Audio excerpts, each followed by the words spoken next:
Hello everyone, in this video I will show you how to turn on or turn off auto scan apps daily in Samsung Galaxy S24 Ultra.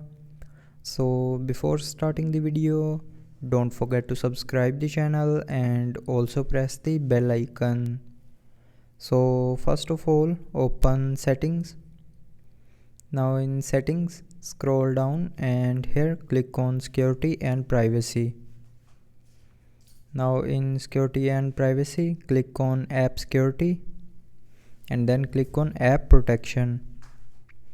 Now here in app protection, click on this three dot more icon and from here click on app protection settings. Now here you will be able to see a auto scan apps daily button. So if you want to turn off auto scan apps daily, then turn off this button. And if you want to turn on auto scan apps daily, then tap on this button again to turn it back on. So with this button you can turn on or turn off auto scan apps daily in Samsung Galaxy S24 Ultra. So I hope you liked the video. Thanks for watching.